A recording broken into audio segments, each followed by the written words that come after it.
Hey there, I'm Radical Dreamer, and this is a preview of The Outcast, Episode 6. The Outcast is a podcast done by myself and two other Japanese-speaking gamers living here, in Japan. In this episode, we look at the Japanese gaming market. Is it really on its last legs, or have rumors of its death been greatly exaggerated? If you like what you hear in the following preview, please download the full podcast at theoutcastpodcast.blogspot.com or click the link in the information box. Enjoy! For those of you who've read my article about the divergent evolution of gaming, or for those of you who are hearing about that first here with us, welcome. I'm going to start this off by quoting something here. At the TGS 2009, Keiji Fune, the guy who created Mega Man, Onimusha, Dead Rising, said the following. He said, "Man, Japan is over. We're done. Our game industry is finished." Yeah.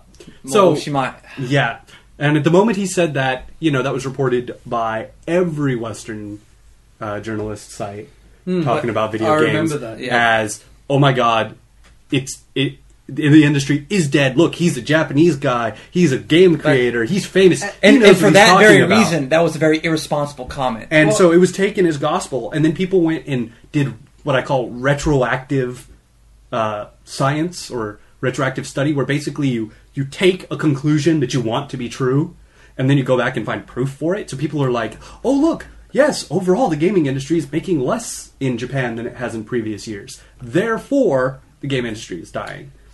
And that's what we're talking about today. Yeah, I don't think the supposed death of the I don't industry. think it's something that it was something that had been discussed long before he came out and made that rather outrageous. No, it was. It's been going on for years. He was the first kind of luminary. The first Japanese Japanese, luminary. is what I'm saying. Yes, it was like, this is true. So the problem is, I keep hearing what's up with the Japanese gaming industry? I got an email from a friend I haven't heard from in a few years just last week, and he was like, "Wow, what's up with Japan? I've got nothing new or good on my PS3 since FF13. Like, is the industry really that dead?" And I'm looking around me on the train in the morning, when at least one out of every three people on the train is playing a game of some sort. And he's not joking. I'm thinking, he's dead serious. No, like that. He's under-exaggerating, if anything. Well, yeah.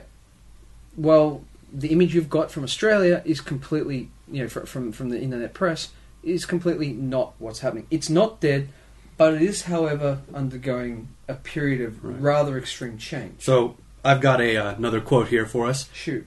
Charles Darwin, father of genetics and biology, or in modern evolutionary biology, had the following to say: "It is not the strongest species that survives, nor the most intelligent that survives.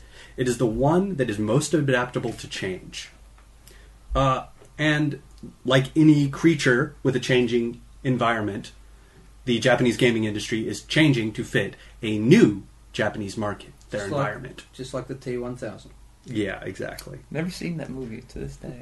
Terminator 2, really? Never seen it. Oh, well, there you go. But I know the reference. But anyway, so that's what we're going to talk about, is the change in the Japanese market. But I think all three of us would easily agree, death is... highly exaggerating.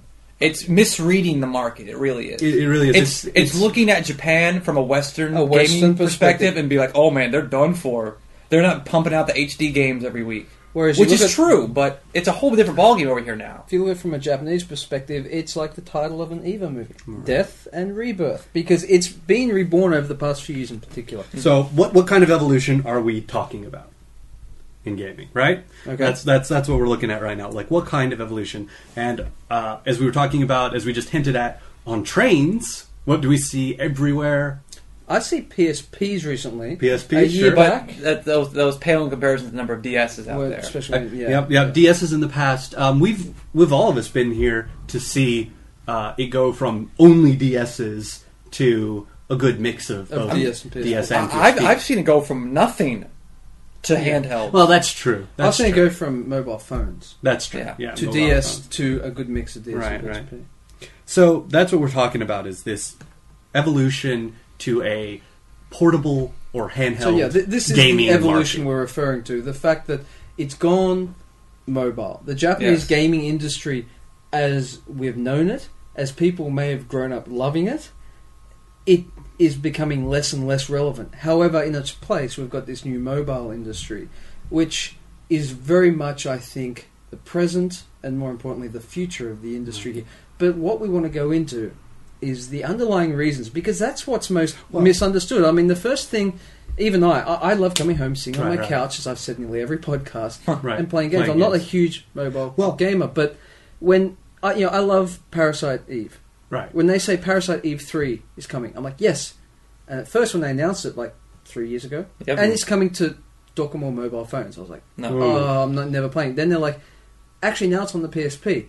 That's a step up, maybe, but to me, it's still not going to have the impact of playing 1 and 2 on my TV. Right. Well, but before we hop on into why, I'm going to give some numbers, drop some numbers here, so you guys can see what has happened. Educate us. Yeah. All right. So Kyle suggested in our pre-talk that we started around 2006. Right. So in 2006, the PSP and DS have each been out for 2 years about. Well, one in some change. They launched in late 2004. Yeah, both launched in late 2004. The Xbox 360 hit in 2005. November 2005, yes. In Japan, we're just going to pretend 360 doesn't really exist because, hey, the Japanese don't really think it exists. Do we really either. even want to consider the 360 in this discussion? Because it doesn't factor. It doesn't carry any weight on anything. Yeah. I mean, the reasons as to why it doesn't factor, well, that's a discussion for another podcast. That's a different podcast entirely, yes. Yeah. But, so basically, in this second year, or third year, whatever, so year 2006, PSP, of course it did pretty darn well in its first full year, but in its second full year, it tapered off to 1.8 million copies sold of the units of the system. The DS was just doing amazingly well with 8.5 million units sold. And at that time, that was also the first partial year of the Wii, where the Wii sold almost 1 million copies, just a little under 1 million. So already, it's dwarfing, or the portables are dwarfing the Wii, which was the big one that year. Mm-hmm. Also that year, same year, PS3 hit and sold almost 500,000 units. Right. Yeah, but there were big shortages going on there. And it was like $600. Yeah, we can't... There's a lot to talk about if you want to talk about the startup of the PS3 and how that was not smart. Yeah. And then the next year, the Wii was up to 3.5 million, but the DS, it dropped a little, but was still at 6.5 million. Mm-hmm. I mean, if you look all the way up until 2009, the DS alone outsold the Wii, the 360, and the PS3 combined. I wouldn't be shocked if it was combined times 2. Some of those years, yes, it was. And I think that could be enlightening for a lot of people because in Japan, Nintendo's success has very much been defined by the DS, not the Wii as it has outside of Japan. I'm sorry, 2000... Yeah, I said 6 million, right, for 2007. Yeah. And that's how it was. Only now, and so basically what I'm saying is, ever since the very original release of the portable systems, they have outsold the DS and the PSP have outsold the Wii, the Xbox, and the PS3. Right. Every time. So the two portables have outsold all three of the other ones. Every year, period. Every year, even the first years, even with partial sellings, flat out. So I suppose this brings us to the question of why. Why? Now we're going to talk about why.